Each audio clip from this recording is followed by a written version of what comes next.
Y acá no soy solo yo, acá la Grinch que está, hay otro Grinch a mi lado.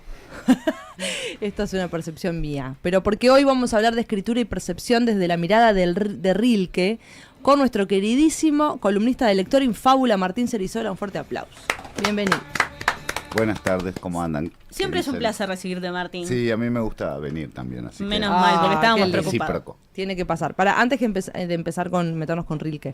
¿Navidad sí o Navidad no? Binario. Bueno, yo lo que pasa es que no me autopercibo cringe, porque, digamos, no me gusta la Navidad, pero pienso que cada uno haga de su Navidad lo que quiera. ¡Ay, qué susto, No, digo, que cada uno, Martín, te pido, por digamos, favor. no soy anti. El que quiera celebrar también me parece lindo. Yo qué sé, lo que hablamos con Jerónimo antes del aire.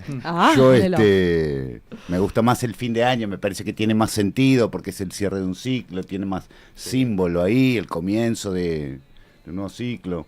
Nuevas que esperanzas. También está como bastante, porque en realidad, digamos, la gente que sabe dice que nuestro año astrológico, en realidad el cierre nuestro de ciclo más real, si vamos a lo orgánico y a lo cósmico y a esa combinación de ciclos, nuestro cierre es como por febrero siempre, ¿no? El año nuevo chino, ¿no? También. No chino, sino, bueno, no sé. Igual incluso para cada uno de nosotros, Los el que saben, ciclo nuevo saben. arranca a partir de nuestro cumpleaños. O sea, ahí arrancaría el año para nosotros, en realidad.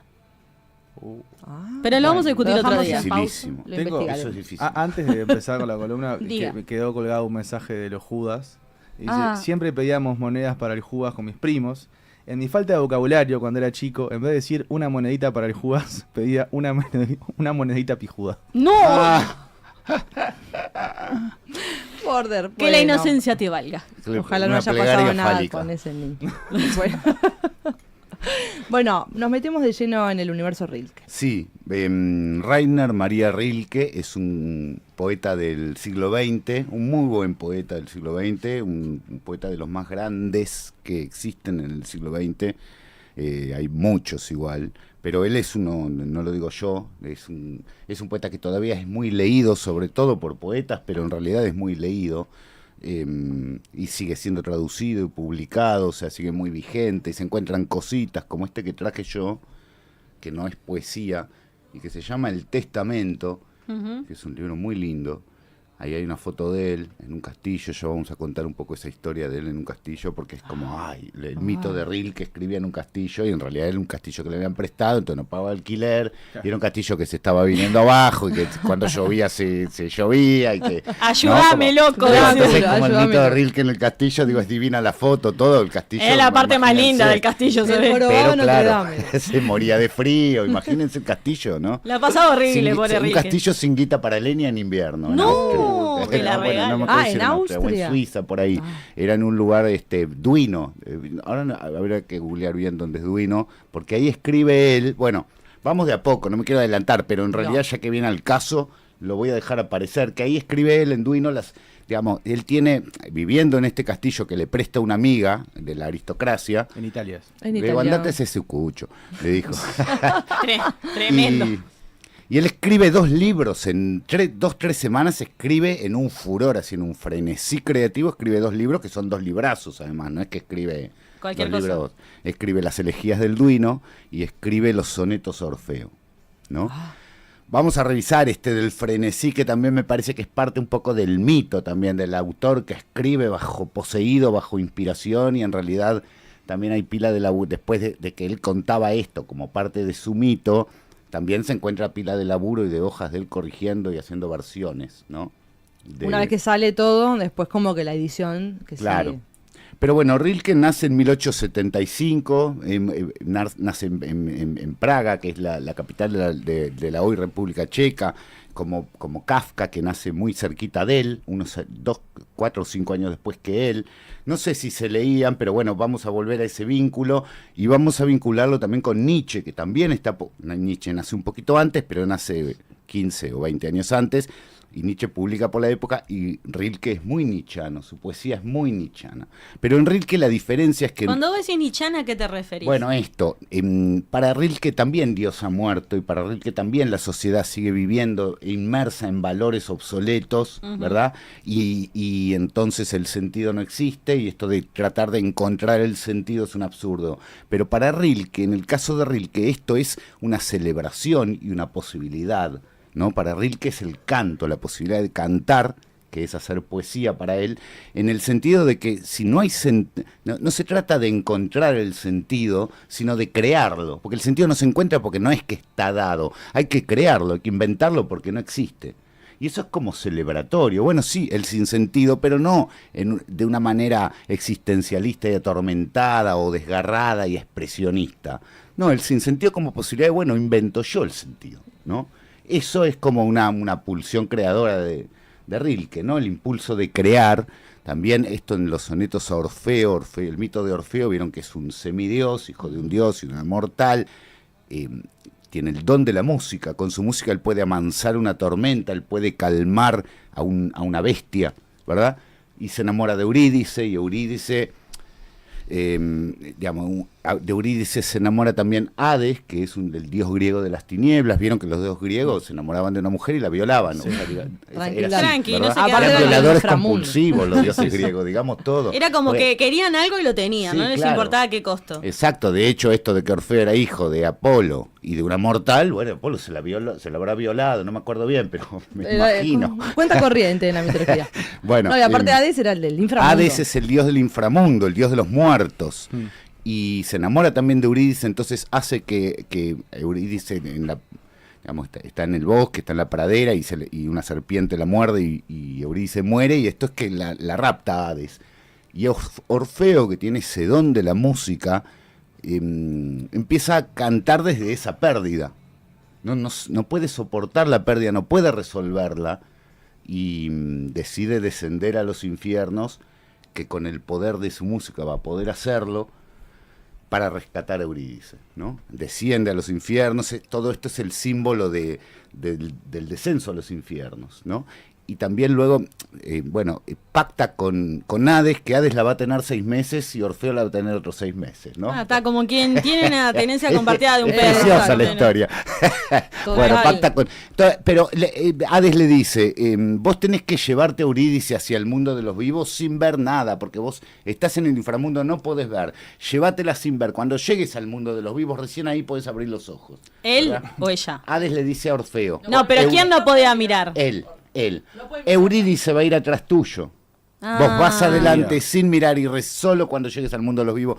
Bueno, hacen ese tránsito de ascender de vuelta al mundo de la luz, y cuando están por llegar al mundo de la luz y asoman, digamos, las primeras como cositas de luz, Orfeo se tienta, abre los ojos y mira, y entonces Eurídice se desvanece y la pierde por segunda vez, y Orfeo entonces de vuelta sale al mundo de los vivos sin ella y canta de vuelta desde la pérdida. Pero el mito de Orfeo, el arquetipo de Orfeo tiene que ver también con esto de que el canto evoca lo perdido, pero esa evocación es tan fuerte que convoca, que hace presente, puede traer a la presencia aquello que no está. Eso es como el mito de Orfeo, el poder del canto, ¿no? Hay una que esa historia pero la de Orfeo es parte de... Hay una serie en Netflix que se llama Caos, que explica toda la mitología griega, que la cancelaron igual, y está eso de obviamente que no está hecho como más como en un mundo más contemporáneo, y es como no es tal cual está como actualizado, pero está dentro de los dioses. ¿No está más? No está más. O sea, está en Netflix, pero iba a tener como 3 temporadas y tuvo una sola. Pero en la primera temporada es eso. Ella aparece como que no te dice, serpiente, es como que aparece en el mundo de los muertos de la nada. Y él como que se desespera, y es un músico medio frustrado, pero que es músico y es buenísimo, no sé qué. Y se desespera por ir a buscarla y hace todo ese camino que escribiste, lo hace de otra forma. Está muy bueno. Claro, el descenso ese, sí. claro. Igual después de todo lo que pasó, justo mirar 5 metros antes de llegar, miraste para atrás. Y bueno, y la verdad que le faltan un par de caramelos, Orfeo. Bueno, y claro, te haces toda una travesía, una aventura, la rescata, todo transamos, todo. Y antes llegar, Sí, ay, sí, bueno, La ya ansiedad, está. la Nah, ansiedad. amigo. Para mí es como la tentación tentación de de- retener, de poseer, de asegurar que está ahí, no sé cómo, ¿no? Sí. Para mí va por ahí también, como en Claro. esto de que, como medio impulso. Porque vos confías Claro. hasta dónde también. Claro. Haces todo este camino, tenés que confiar, pero en algún momento te querés como... Claro, y ahora que voy a salir, bueno, ¿está acá o no Sí, está acá? claro. Me la tengo que llevar. Esto, ¿no? Como también eso de... Sí que es mío la propiedad claro, también. tengo que asegurarme Claro, que me nu- voy con esto. Nunca nadie le preguntó a ella qué era lo que quería, pero Claro, buenísimo, 6 meses dale. con vos, 6 meses Ella- con- No se usaba eso. Ah. Claro, no.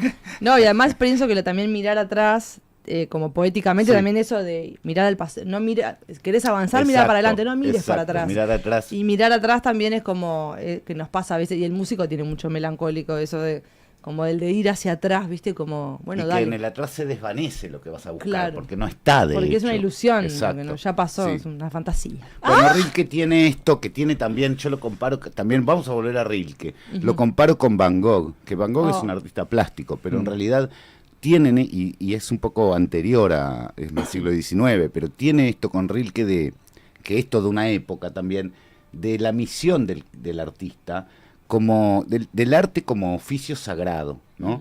Estamos en la época de la muerte de Dios y de la secularización de la cultura, y entonces, digamos, el arte toma la posta de lo sagrado, de quien puede crear sentido, ¿no? De quien puede conectar con la realidad, ¿no? Rilke habla mucho como de lo no verbal, y él es poeta, escribe, trabaja con las palabras, pero digamos, él dice que toda la realidad, cada cosa en la realidad tiene un alma, y el arte puede conectar con eso y traducir a palabras, la poesía puede traducir a palabras, pero en realidad lo que escucha el poeta no es lenguaje, escucha ritmos, escucha como, ¿no? Una partitura.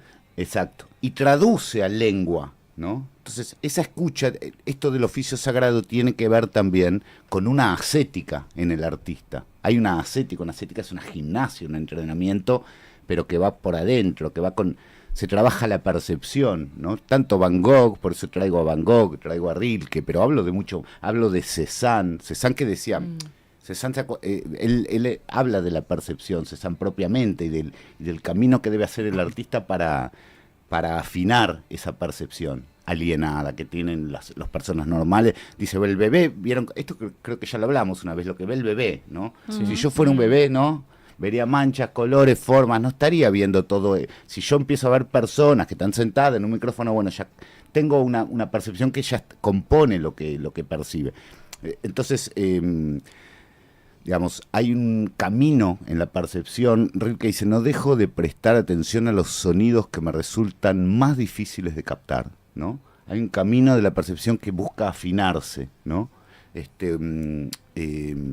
Y también hay, digamos, decimos ascética porque esto también lo plantea Rilke como, digamos, el alma no existe, en esto de que Dios ha muerto, el alma no existe, pero se puede crear, ¿no?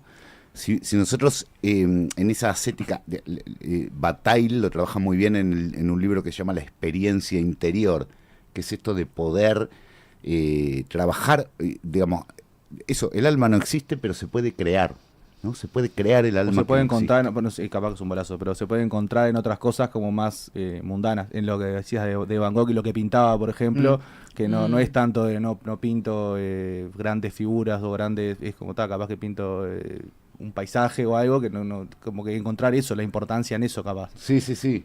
Lo Sí, cotidiano. Lo cotidiano es y en lo que ves, como en esto, en prestar la atención a algo que capaz que no sé, darle valor a algo que antes no se lo daban, Sí. o que pensaba que estaba en otro lado el valor exacto, ese. exacto, porque es una escucha, esa alma es una escucha, es una posibilidad de relacionarme con, ¿verdad? Y hay una dimensión de esto que yo puedo escuchar, ¿no? O no, puedo escucharla o no, porque el alma no existe. Si yo la creo, bueno, creo esa manera de escuchar que hace posible que yo me vincule, ¿no? Con el alma de las cosas, por ejemplo, ¿no? ¿Verdad? Pero, ¿no? Pero que si no, no existe, ¿verdad? ¿Me explico? Claro. Es como, Estoy pensando si es un tipo de pensamiento, o sea, vos decías que no es existencialista, pero también Sartre habla de eso, hablaba de cómo no hay sentido y que la búsqueda del proyecto vital es crear un sentido, como Sí. Me pregunto si es algo extremadamente racional o es algo al revés, como que tiene que ver con... Desde el caos crear algo... Claro, como... Encontrar lo que ya es lo que decía, creo que era, ¿quién era el del mármol? Miguel Ángel, el del mármol, Sí, que dice Miguel que él Ángel, encontraba por el que lo proceso sacaba de sustracción, encontraba la obra. Sí. A medida que sacaba el mármol, que iba haciendo veía y descubría la obra que estaba abajo de eso, en la piedra. Que la piedra le decía la obra que era. Esto es en lo absoluto racional, para nada racional. La razón son como los extranjeros, ¿no? Como los extranjeros que se van a venir a obstruir la posibilidad, ¿no? ¿no? Obstruir la posibilidad de un contacto, ¿no?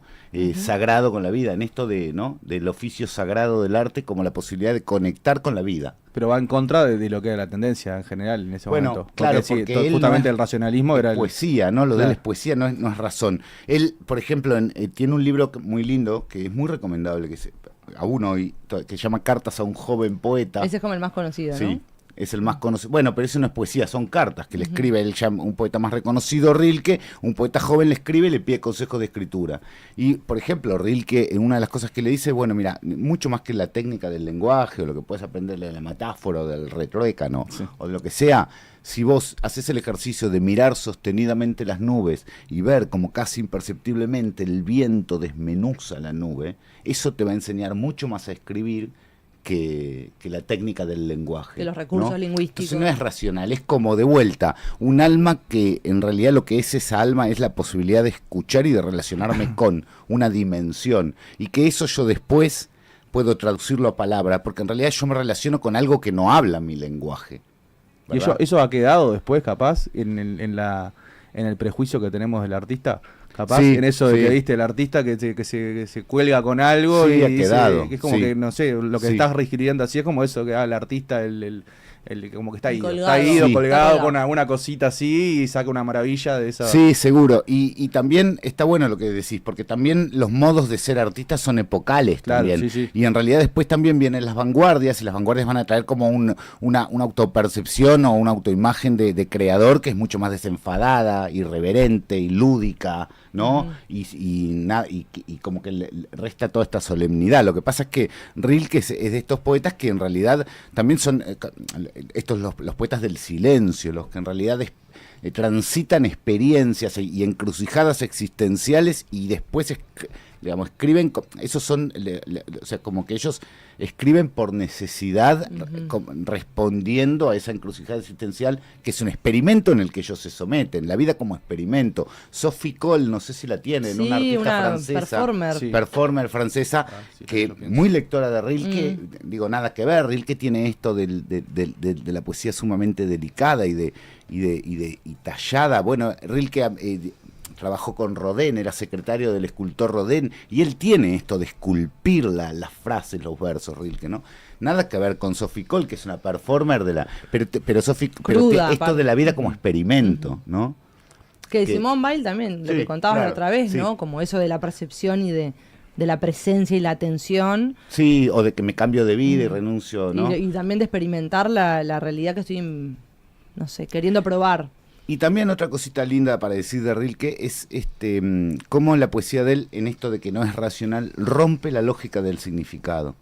Pero aún así, al leerlo, hay sentido, ¿no? Hay experiencia, hay sentido, pero él te está rompiendo la lógica del significado. Es como el koan zen. Vieron que el budismo zen tiene ciertos versitos breves, casi como haikus, que son esos... Sí. No son haikus propiamente, pero son versitos breves, muy chiquitos, que lo que hacen es exponerte a lo absurdo de la lógica, a cómo puede haber sentido y verdad y experiencia, aún cuando no hay significado, cuando el significado está roto en lo que estoy diciendo, ¿verdad? Ese es el koan zen, es como una prueba para la meditación también, para romper con mi modo de concebir racional. Es ¿no? como lo y de Rilke hace eso, ¿no? Nami Horen Gekyo, ¿no? Eso ¿Con que qué? dice Nami Horen Gekyo. ¿Qué Que es es un mantra que hace el budismo zen, que es mi devoción ante la ley de causa y efecto. Mirá Pero eso vos, creo que no qué tiene increíble que ese mantra, sí lo conozco. Un día lo vamos a decir acá. Sí. Yo si me convirtiera en una religión, me convierto. Me budista. parece que el budismo es como la más piola. Sí. Porque fui católica. No es propiamente, bueno, es una religión porque religa, pero digamos que propiamente no es una religión porque no tiene un Dios, no establece digamos un modo de vida, un dogma. ¿No? Ah, mira. Uno puede ser católico y budista, uno puede ser judío y budista. Sí. ¿Y las otras religiones no te dejan? Y no, ¿cómo vas a ser católico y judío a la vez? Si crees en Jesús, no puedes crecer en Alá, claro. Es un despropósito. Menos es más, menos es más. Bueno, mira, tengo quiero leer un pequeño versito de Rilke que para mostrar un poco también esto de la lógica del significado, ¿no? Fíjense, dice así, es muy chiquito, ¿no? ¿Qué fuerzas se han concertado para confluir en mi corazón? Se retiran si lo hayan habitado. ¿No? Hermoso. Le voy a leer de vuelta. Pregunta, ¿qué fuerzas se han concertado para confluir en mi corazón? Se retiran si lo hayan habitado. Claro, ¿No? es como, sí. realmente no sabes si está ordenando que las fuerzas se retiren. No, la fuerza se retira, pero digo, él no responde qué fuerzas son, ¿no? Sino que está describiendo lo que hacen, capaz como que el sentir. Pero no hay, o sea, rompe con la lógica del discurso, porque el salto que hace es que la respuesta que da es algo que se pone en relación con la pregunta, pero no la responde, ¿no? Esto de, digamos, él procede, vos decías recién hace un ratito, él procede por eliminación, él escribe esos chorros de los que él habla, como volcánicos, de repente que escribe pila de días seguidos y me olvido de comer, decía él, y está en esa, ¿no? Y después sus poemas son estas cositas, entonces digo, él procede por eliminación, ¿no? Después de que hace eso, por eso es medio esculpir a lo Rodin, que era su maestro también, empieza a sacar cosas todo el tiempo, y en la medida que saca, va rompiendo con la lógica de lo que dijo, porque no es que saco este párrafo, de repente saca una frase que está en el medio de un párrafo, y ¡pum! Y entre una y otra, queda como un cortocircuito. Por eso es como que él pregunta qué y responde qué hacen en realidad. ¿Cuáles son? Y él responde qué hacen esa fuerza. Es como seguramente, claro, exactamente. Qué bueno. Entonces seguir quitando va digamos, creando nuevas relaciones que se constelan de golpe, como hallazgos que no estaban preparados por él. Es como lo que dice el artista plástico Francis Bacon, de que el artista lo único que tiene que hacer es no obstruir el accidente. No, yo no voy a intervenir con mi voluntad consciente, no es mi determinación, no es un proyecto que yo tenga de antemano planificado, es no obstruir el accidente, que es un acontecimiento que no me pertenece. Que se va a dar a través de mí y no... Claro, exacto. ¿No? Qué lindo. Estoy pensando de que complicado para el lenguaje y para las traducciones, no sé por si me ocurrió eso, para las traducciones, porque encontrarle un sinsentido, una cosa reflexiva y esto del esculpir, supongo yo que escribía en alemán. O en francés. Y después para todas las traducciones, para todo, debe ser debe romper la cabeza, porque es complicado para que sea tal cual lo que él quiere es complejo. Explicar. Sí, traducirlo a él es complejo porque es esto de que él hay como cositas muy... Claro, como muy ínfimas y eso. Que tienen que ver más con, digamos, esto de que al romper la lógica con el significado, igual el ritmo importa muchísimo. Claro, hay como una cosa del ritmo. La música eso. Y en esto, Tato, para también... a mí me pasó muchos años que me costaba muchísimo leer poesía. No podía leer poesía, era como ¡pah! Y me encantaba todo, las manifestaciones artísticas, pero iba a leer poesía y era como que mi mente...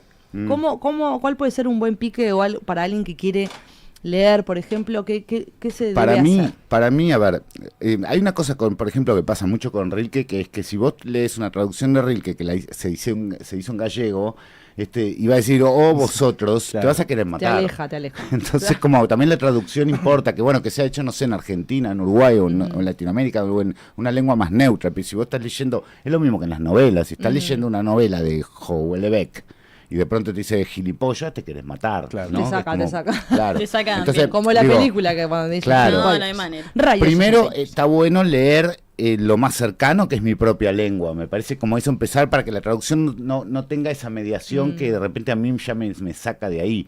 Y segundo, leer chiquito.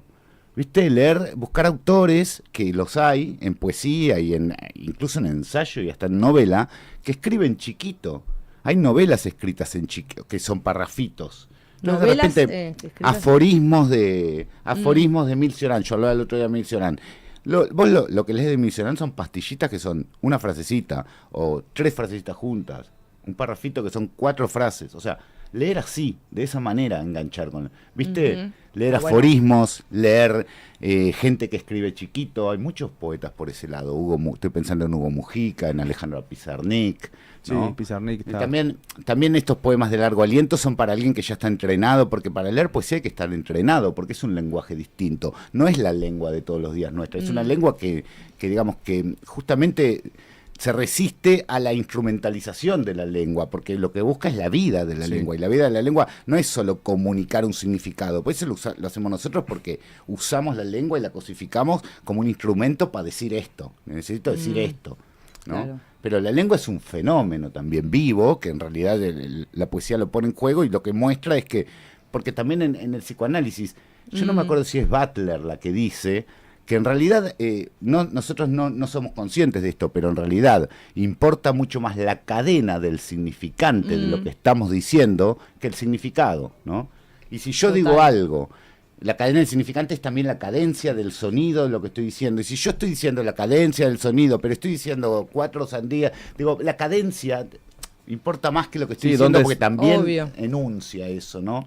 ¿A qué se le da importancia? ¿A qué no? ¿Qué es lo que no, y aparte es como me parece como el pensamiento va teniendo como una asociación de como ideas como que tiene una musicalidad. Por eso a mí me pasa cuando escucho música, y si escuchás música clásica o algo, pensás distinto. Vos vas viendo que los pensamientos agarran otro camino. Seguro, y eso cuando en la oralidad también pasa. Sí, seguro.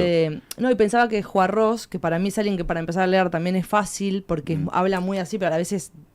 que dice que para él la poesía es el absoluto real. Es como si yo te dijera, vivimos como al revés, el lenguaje que manejamos diariamente es más simbólico y más engañoso, y en la poesía es donde baja realmente el... sí. Como que escupir todo así de... Como sin lo eufemismo, real, sin nada... Yo creo que se puede escuchar más de algún poemita. Algún que poema, lea más. Vamos a ver qué puede haber. Si nada se va a leer un poema. Dale, Sinara, ¿querés leer uno? Que no está participando en clases, Sinara, acá está pasando algo. Pasa que o sea, no estoy muy en contacto con la poesía. Me pasa que soy más de la narrativa. Claro. Bueno, a mí me pasó pila de tiempo eso, y era como no podía ingresar a eso. Y claro, después es más de eso, es más de sentir y dejarse llevar y como entrar. Tenés que leer como 3, 4 para entrar en el, ¿no? En el bucle. En el bucle. Sí. Te lees uno y quedás ahí. En el bucle, Rique. En el bucle. A mí me gustaba leer de Juan Ibarburu, por ejemplo. A mí me encanta Juana. Pero claro, era como que sentía que lo podía comprender. Cuando quise pasar a otros autores, se me complica. Entonces, lo intenté y no pude. Igual pienso que ese castillo lo inspiró. Me inspiró a irse. Estar ahí esa noche. Y vamos a terminar esto o me muero de frío acá adentro, dijo. Pero se escribió 2 libros, estar ahí, por más que digo, en esa situación adversa. Y bueno, el confort no es amigo de lo creativo, porque lo creativo en realidad es un instinto que tiene que ver con la sobrevivencia. O sea, ¿cómo resuelvo con lo que tengo para sobrevivir? Y no tengo las condiciones dadas ideales. Eso es lo que atiza la creatividad, es que no tenés las condiciones ideales y tenés que ver cómo haces. ¿No? Me parece a mí. Sí. Total. Tal cual. Está chequeado por Rilke. Bueno, me acuerdo Mario Lebrero, que un escritor uruguayo muy entrañable, que el tipo Mario Lebrero gana la beca Guggenheim y escribe la novela Luminosa, que es justo bien al caso, porque en la novela Luminosa él dice, voy a escribir una novela autobiográfica que registre y consigne todos los momentos sagrados de mi vida. Los momentos en los que en mi vida yo he entrado en contacto con lo sagrado de la existencia, dice él, ¿no? Ese es su proyecto de la novela luminosa. Y después siempre que vos vas a comprar la novela luminosa, viene la novela y viene el diario de la novela, o sea, como el backstage. Sí. Él pone las 2 cosas juntas. Y en el diario él pone, o sea, este es el libro que más me ha costado en mi vida porque me pagan por me gané una beca para hacerlo, no, como la resistencia es que... ¿no? Que estés en la comodidad para hacerlo. Claro, que estén todas las condiciones dadas. ¿Cómo se llama cuando se dice cuando está trancado el escritor? No me sale bloqueo. El bloqueo. El bloqueo, el famoso bloqueo, yo creo que muchas veces debe ser por eso.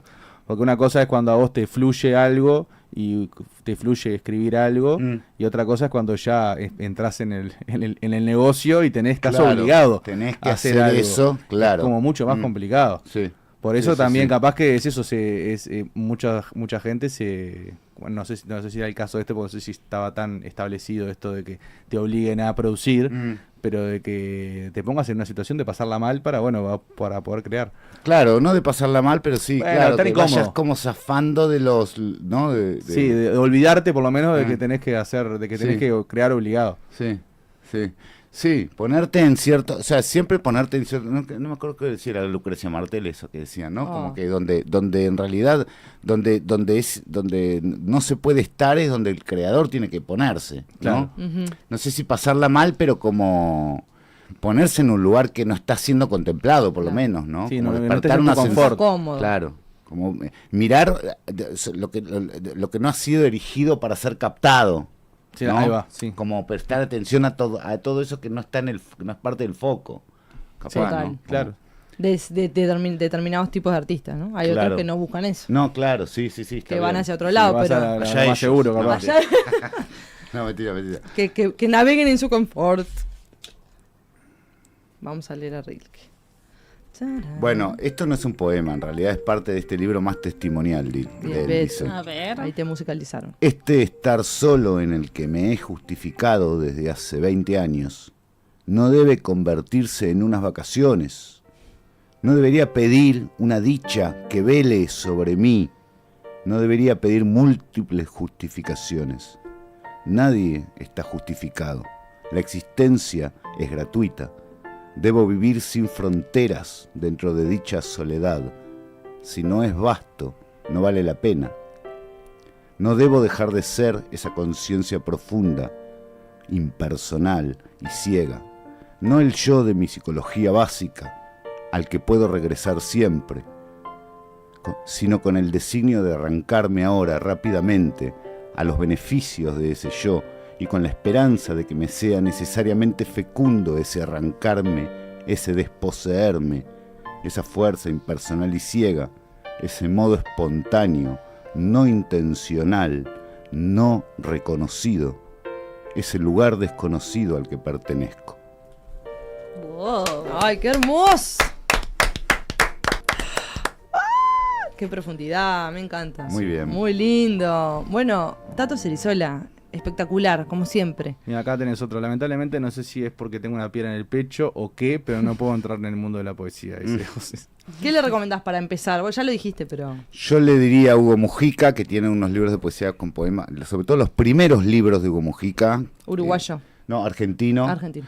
Uruguayo le puedo recomendar, capaz que, déjame pensar, a Julio a mí me Inverso gusta es mucho muy Cecilio oscuro. Peña, me gusta mucho Cecilio. Julio Inverso, bueno, Julio. Sí, pero recomendarle en esto de empezar a leer Sí. con cositas muy concentradas y condensadas, pero breves, ¿no? Ah, Pizarnik a mí me gusta. Pizarnik Es por ahí, media- Hugo es- Mujica, es un sí. poco, sí, pero sí, bueno. sí. Pero- Los fragmentos de Heráclito, que en realidad es un pensador presocrático muy antiguo, pero que son fragmentitos poéticos, son poemitas. Eso también es lindo de leer porque además es muy breve.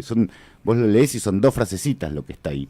Entonces bueno. está muy bien de leer porque además son 2 frasecitas que han sido tan apretadas y condensadas que Se hay mucho que dice se dispara y que suscita eso, ¿no? ¿Cómo Mirá. se llama eso de Heráclito? ¿Qué No, son? los fragmentos Los de él, todo fragmentos. lo que él ha escrito es fragmentario porque es lo que ha quedado. Voy a aprovechar a leer un mensaje que llega a través de la transmisión en vivo en el canal de YouTube de la radio que dice: hay algo de la lectura de la poesía que te lleva más allá de la poesía en sí. Me encanta escuchar, me cuesta leerlo, dice este banquito 24. Mira vos, ahí va. Y bueno, es verdad que he escuchado... Bueno, también se puede poner audiolibros Sí, Sí, también ahora en está está YouTube seguro. y lo Está escuchás. Sí, seguro. Pero hace bien.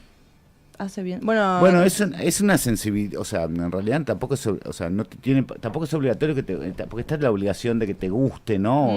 También está el derecho de que no te guste la poesía. Yo Claro, qué sé, el legítimo obvio. derecho No que sé, no Sí, se- pero, sí, claro. eh, Pero tiene eso de que necesita como un entrenamiento, se necesita ir entrándole, como si fuera que, no sé, yo cuando era más chico me acuerdo, el vino no me gustaba, decía, ¿cómo pueden tomar esto? Hicimos fuerza. Y después te va gustando, vas buscando bueno, esto es un poco lo mismo, como vas entrenándote, por eso yo iba a empezar por lo chiquito, El gusto adquirido. porque además sí que te da una manera de percibir la poesía, no es solo disfrute, la poesía es un modo de conocimiento, te aporta muchísimo en una manera te aporta una manera de relacionarte con el mundo. O sea, es un acervo de lengua más humana y menos disciplinada que la lengua que usamos todos los días. Total, es libertad. Sí.